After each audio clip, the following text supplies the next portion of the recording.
90 రోజుల కోర్సు పూర్తి చేస్తే చాలు 100% ప్లేస్మెంట్ సపోర్ట్ తో సాఫ్ట్వేర్ జాబ్ మీ సొంతం. వెంటనే కోడ్ జ్ఞాన్ డెస్టినేషన్ ని సంప్రదించండి.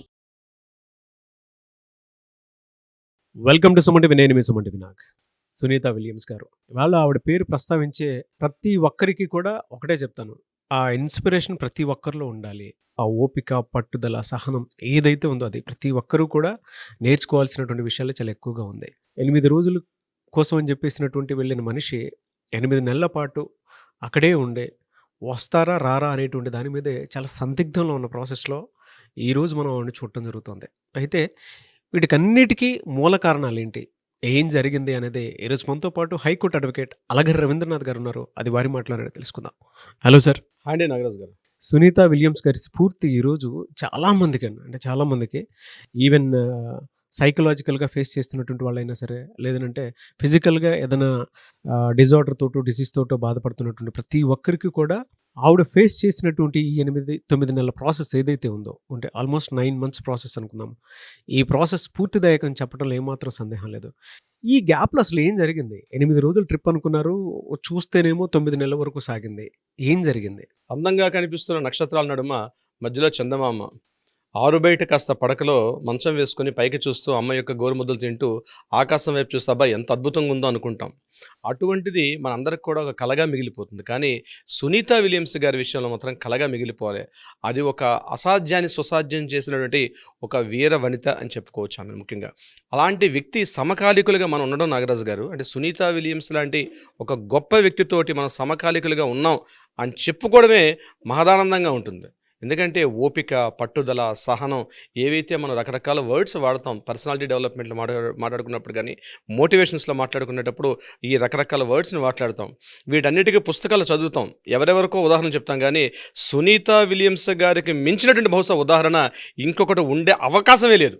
No doubt at all. Just ఒక 3 రోజులు 4 రోజుల పాటు ఇంటికి దూరంగా ఉండాలి, అమ్మానాలను విడిచిపెట్టి కాస్త దూరంగా ఉండాలి. ఏదో చదువుకి హైదరాబాద్ రావడమో, ఢిల్లీకి వెళ్ళడమో, చండీగఢ్ వెళ్ళడమో, ఏదో పని మీద ఎడ్యుకేషన్ పరమైన వెళ్తే అమ్మానాలను విడిచిపెట్టి వెళ్ళడానికి పక్కన మొబైల్ లేకపోతేనే మనం విలవెల్లాడిపోయినటువంటి ఈనాటి సమకాలీన స్టూడెంట్స్ విషయం నేను చెప్తున్నాను. అంతేకాకుండా మేము చాలా గొప్పవాళ్ళం అని చెప్పి బిగ్ బాస్ హౌస్లోకి వెళ్ళి 3 నెలల పాటు ఎవరితో సంబంధం లేకుండా అక్కడ ఉన్న హౌస్లో ఉన్న వ్యక్తులతోటి ఏవో సంబంధ బాంధవ్యాలు, రిలేషన్స్, ఏ టైంలో ఎలా బిహేవ్ చేస్తాం, మన ఎమోషనల్ మూడ్స్ ఎలా ఉంటాయని చెప్పి మనం వాటిని టీవీ స్క్రీన్ మీద చూస్తూ రకరకాలుగా విశ్లేషణలు, అనాలిసిస్ చేసుకొని అందులో వచ్చినటువంటి విజేతకి ఏదో కొన్ని ₹1,00,000, ₹1,00,000 విజేతగా ప్రకటించడం మనం చూసాం. కానీ మనిషి అనే వ్యక్తి ఒక ఆపోజిట్ ఒక పర్సన్ తప్ప ఆహారం తినడానికి ఆహారం ఉండదు, త్రాగడానికి నీళ్ళు ఉండవు, అక్కడ ఆధారం అంటూ లేనటువంటి ఒక నో గ్రావిటీ, అసలు అంటే ఆకర్షణ శక్తి ఉండదు, మనసులో ఆకర్షణ శక్తి ఉండదు, వ్యక్తికి ఆకర్షణ శక్తి ఉండదు. పడుకుందామంటే ఒక బెడ్ ఉండదు, ఒక ట్యూబ్లోకి వేసుకొని ఒక బెలూన్లో వేసుకొని పడుకోవడానికి మంచం ఉండదు. పోనీ ఆహారం తిందామంటే ఆహారం తినడానికి అక్కడ మనకు కావాల్సినటువంటి రకరకాల పదార్థాలు ఉండే అవకాశం లేదు. స్వీట్లు, రకరకాల దాన్ని ఏమంటారంటే మంచి మంచి స్వీట్స్ ఐటమ్స్, మంచి హాట్ ఫ్రైడ్ రైస్లు, లేకపోతే నూడిల్స్ తినే అవకాశం కూడా లేదు. ఏదైనా తినాలంటే ఒక పైప్ పెట్టుకోవాలి, ఆ ఫుడ్ని కంప్లీట్గా లిక్విడ్ స్టేజ్లో తీసుకొని ఆ లిక్విడ్ స్టేజ్ని తీసుకొని రావాలి, ఆ స్టేజ్లో మాత్రమే తినాలి. బహుశా లోపలికి వెళ్ళేది మళ్ళీ డైజెస్ట్ అవుతుందో లేదో కూడా తెలియని పరిస్థితి. పోనీ తాగుదామంటే నీళ్ళు అంటే ఆ నీటిని కూడా వేరే లిక్విడ్లో కొంత కెమికల్స్ యాడ్ చేసుకుంటూ తాగాలి. 1 రోజు 2 రోజులు 3 రోజులు కాదు నాగరాజు గారు, ఏకదాటిగా 9 నెలల పాటు కంటిన్యూగా స్పేస్ వాక్ అంటే ఆ స్పేస్లో ఉండి బహుశా ఇందాక మీరు అన్నట్టుగా వెనక్కి వస్తామో రామో తెలియనటువంటి అగమ్యగోచరమైన పరిస్థితి. అది నిత్యం అలా తిరుగుతూ ఉండడమే. ఉదాహరణకి ఒక ట్రైన్లో మనం పోతుంటే ఒక డెస్టినేషన్కి వెళ్ళాలంటే 5 గంటలో 6 గంటల్లో మళ్ళీ డెస్టినేషన్ రీచ్ అవుతాం. ప్రతి గంటకు అర్ధ గంటకు ఎక్కడో స్పేస్ స్టేషన్లో అంటే మనం వెళ్తున్న ట్రైన్లో కాసేపు ఆగుతాం. ఫ్లైట్ అయినా 1.5-2 గంటలు, తప్పితే 12 గంటల్లో మళ్ళీ మన డెస్టినేషన్ రీచ్ అవుతాం. కానీ ఇది అలా కాదు, తిరుగుతూనే ఉండాలి కంటిన్యూగా. భూమి యొక్క కక్ష చుట్టూ తిరుగుతూనే ఉండాలి. ఎక్కడ కూడా 1 minute కూడా రెస్ట్ ఉండదు. ఈ 9 నెలల పాటు ఆవిడ తిరుగుతూనే ఉన్నటువంటి ఒక వృత్తంలో తిరుగుతున్నారు. అందులో కంటిన్యూస్గా తమ యొక్క దైనందిన కార్యకలాపాలు ఏవైతే ఉంటాయో, తినడం, మాట్లాడడం, పడుకోవడం, ఇటువంటి రెగ్యులర్ యాక్టివిటీస్ అన్నీ కూడా ఆ తిరుగుతూనే చేస్తూ ఉండాలి. అట్ ద సేమ్ టైం ఈ కిందన నాసా వాళ్ళు ఏదైతే యాక్టివిటీ ఇచ్చారో ఈ యాక్టివిటీ వర్క్స్ని కూడా అక్కడ కంటిన్యూగా ఉండాలి. ఎవరు ఈవిడ సునీత విలియమ్స్? ఎందుకు వెళ్ళారు? రాబోయే రోజుల్లో స్టీఫెన్ హాకింగ్ చెప్పినటువంటి బుక్లో ఒక మాట చెప్తాడు ఆయన. ఏంటంటే రాబోయే 1000 సంవత్సరాల తర్వాత ఈ భూమి మీద మానవ మనుగడ అత్యంత దుర్భరం. మనిషి అనేవాడు బహుశా 1000-1500 సంవత్సరాల తర్వాత భూమి మీద మానవ మనుగడ అన్నది అత్యంత క్లిష్టతరం. ఎందుకంటే ఆహారాన్ని కలుషితం చేసుకున్నాం, నీటిని కలుషితం చేసుకున్నాం, వాతావరణాన్ని కలుషితం చేసుకున్నాం, గాలిని కలుషితం చేసుకున్నాం. మన మనసులో ఎప్పుడో కలుషితం అయిపోయి అనుకున్నది పక్కన పడేసేయండి. టోటల్గా కలుషితమైన ప్రపంచంలో ఈ భూమి మీద మనిషి యొక్క జీవన మనుగడ అత్యంత దుర్భరం. కాబట్టి ఖచ్చితంగా స్పేస్కి వెళ్లాల్సిందని హాకింగ్ తను రాసిన బుక్లో ఎప్పుడు రాసుకున్నారు. సో దానికి నిదర్శనంగా గడిచిన కొన్ని దశాబ్దాలుగా ఈ నాసా వాళ్ళు అనేక ప్రయత్నాలు చేస్తున్నారు. దానికి బెస్ట్ ఎగ్జాంపుల్ సునీత విలియమ్స్ గారు. ఎందుకు ఇంతగా మనం మాట్లాడుకుంటున్నాం అంటే రాబోయే భవిష్యత్తు తరాలకి తన ఎగ్జాంపుల్గా తన బాడీని ఒక ఎక్స్పెరిమెంట్గా చేసుకుందావిడ. రాబోయే భవిష్యత్తులో తన బాడీ అంటే స్పేస్లో మనిషి జీవించగలడా, స్పేస్లో మనిషి నడవగలడా, స్పేస్లో మనిషి శ్వాస తీసుకోగలడా, స్పేస్లో మనిషి తన యొక్క ఎముకలు, తన బాడీ, తన లివరు, తన కిడ్నీ, తన హార్ట్ ఇవన్నీ ఇక్కడ ఉన్నట్టుగా పనిచేస్తాయా పనిచేయని చెప్పి తన బాడీని ఎక్స్పెరిమెంట్గా చేసుకోవడానికి కోసం వెళ్ళినటువంటి ప్రథమ మహిళ. అది కూడా ఏదో 20 ఏళ్ళో 30 ఏళ్ళ వయసు కాదు. ఇంకొక రేపు కమింగ్ సెప్టెంబర్ 14కి అక్షరాల 60 సంవత్సరాలు పూర్తి చేసుకోబోతుంటే ఒక వృద్ధురాలుగా మనం పరిగణిస్తాం. 40 ఏళ్ళు వస్తేనే నా జీవితంలో చాలా సాధించేశాను, 50 ఏళ్ళు వస్తే నేను చాలా చేసేసాను మిరాకిల్స్, ఇంకా అవసరం లేదు.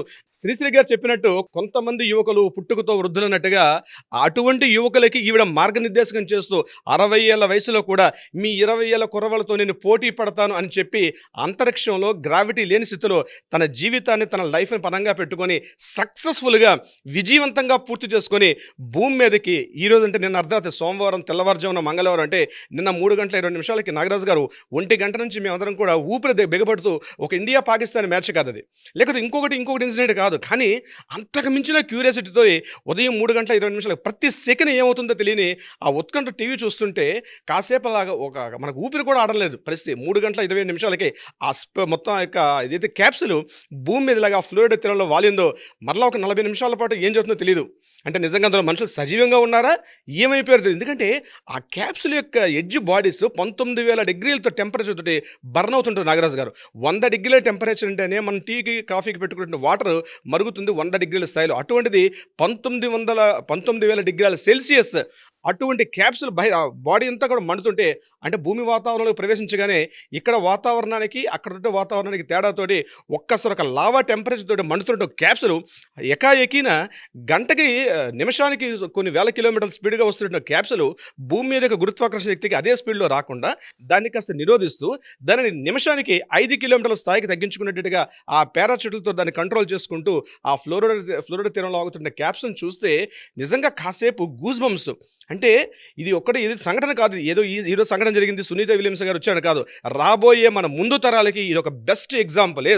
మనిషి కూడా అంతరిక్షంలో వెళ్ళి జీవించగలుగుతాడు అని చెప్పడానికి ఒక ఉదాహరణగా సునీత విలియమ్స్ తన జీవితాన్ని పరంగా పెట్టి, తన లైఫ్ని పరంగా పెట్టి అక్కడ సక్సెస్ఫుల్గా నిన్న నైట్ మనం చూస్తుంటే ఆవిడ క్యాప్సుల్ నుంచి బయటికి చిరునవ్వు చిందిస్తూ బయటకు వస్తే ఆవిడ షేక్ హ్యాండ్తో థమ్స్ అప్ని పెట్టుకుంటూ ఆవిడ బయటకు వస్తుంటే చూస్తుంటే ఆనందం అసలు మాటల్లో చెప్పలేను నాగరాజు గారు. అంటే మనిషి ఒక పాట ఉంటుంది, మానవుడు మహనీయుడు అన్నట్టుగా ఎక్కడికి రాబోయే మన 1000 సంవత్సరాల తర్వాత, బహుశా 15 సంవత్సరాల తర్వాత, 2000 సంవత్సరాల తర్వాత ఖచ్చితంగా స్పేస్ మీదకి వెళ్ళాల్సిన అవసరం వస్తుంది. మూన్ మీదకి వెళ్తాడా, మార్స్ మీదకి వెళ్తాడా, ఇతరత్ర ఏ గ్రహాల మీదకి వెళ్ళి మనిషి జీవించగలనటువంటి స్థితిని ఈరోజు మన సైంటిస్టులు అద్భుతంగా చూపిస్తుంటే, ఇప్పటివరకు శాటిలైట్స్ వెళ్ళే, డాగ్స్ వెళ్ళే, రకరకాలుగా వెళ్ళే, కానీ సునీత విలియమ్స్ గారు తన లైఫ్ని అక్కడ పనంగా పెట్టి వెళ్ళి రావడం. అందున ఇంకొక విశేషం మీకు నేను చెప్పుకోవాలి. సునీత విలియమ్స్ గారు కొద్దిగా బయోగ్రఫీ లోపలికి వెళ్తే స్వతసిద్ధంగా ఒక భారతీయ వనిత ఆవిడ. గుజరాత్లోనే మెహన్సన్ డిస్ట్రిక్ట్లో జాల్సన్ అనేటువంటి ఒక ఊరి ప్రాంతంలో చిన్న గ్రామంలో పుట్టినటువంటి ఆవిడ పాండ్య కుటుంబీకులు వాళ్ళందరూ కూడా వీళ్ళ ఫాదర్స్ ఎప్పుడూ మైగ్రేట్ అయిపోయారు అమెరికాకి మైగ్రేట్ అయిన తర్వాత ఆవిడ అక్కడ హై స్కూల్ ఎడ్యుకేషన్తో పూర్తి చేసుకుని అక్కడ అమెరికన్ నేవీ ఆఫీసర్గా జాయిన్ అయిన తర్వాత ఆవిడ మెల్లగా ఈ యొక్క స్పేస్ నాసా సంబంధించిన యాక్టివిటీస్లో వాళ్ళ ప్రవేశ పరీక్షలు, ఎంట్రన్స్ ఎగ్జామ్స్ అవన్నీ కూడా సక్సెస్ఫుల్గా కంప్లీట్ చేసుకొని అందులో ఆవిడ జాబ్ తీసుకున్నారు. 2002లో ఫస్ట్ టైం ఆవిడ స్పేస్ షటిల్లోకి వెళ్ళారు. 6 months గడిపారు. సెకండ్ టైం స్పేస్లో 237 days గడిపారు. ఈరోజు 9 నెలల పాటు స్పేస్లో ఉండి తన లైఫ్ని చూపించుకునే మనిషి అనేవాడు, మానవ జాతి అనేవాడు భవిష్యత్తులో స్పేస్లోకి వెళ్ళి కూడా రావచ్చు అనడానికి ఎక్సలెంట్గా, అంటే రకరకాలుగా డైలీ టీవీలో న్యూస్లో ఎలా వెళ్ళారు, ఎలా వచ్చారు, టెక్నికల్ పారామీటర్ ఆ పార్ట్ నేను టచ్ చేయదలుచుకోలే. కానీ ఒకటి మాత్రం నాంది పలికింది, మనిషి అనే మానవ మనుగడకి ఆ స్పేస్లో కూడా జీవించగలడు అని తను ప్రూవ్ చేసుకొచ్చారు. ఆవిడ రేపు మీడియాకి వచ్చిన తర్వాత ఆవిడ ఏమేం చేశారు, ఎక్స్పెరిమెంట్స్ ఏం చేశారు, 9 నెలల్లో ఏం జరిగిందని ఆవిడ ఖచ్చితంగా రివీల్ చేస్తారు. కానీ ఆవిడ వెళ్ళే ముందు తనతో పాటు 3 వస్తువులు తీసుకెళ్లారు నాగరాజు గారు. అందులో ఒకటి భగవద్గీత, రెండవది ఓం అనే ఒక ముద్ర, మూడవది గణేష్ ప్రతిమ. ఈ 3 చాలా ఇష్టం వాడికి.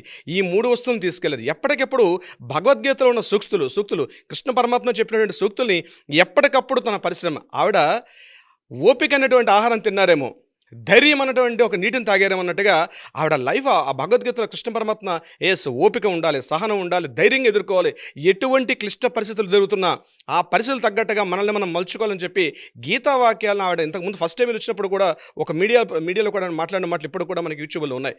సో ఆ నిజంగా ఒక భారతీయ వనిత స్పేస్లో మొట్టమొదటి అడుగుపెట్టి యేసు నేను ఉన్నాను, ఎప్పుడో మన ప్రపంచానికి ఆధ్యాత్మిక గురువు, రాజగురు ఎవరంటే భారతదేశం అని చెప్పుకోవచ్చు.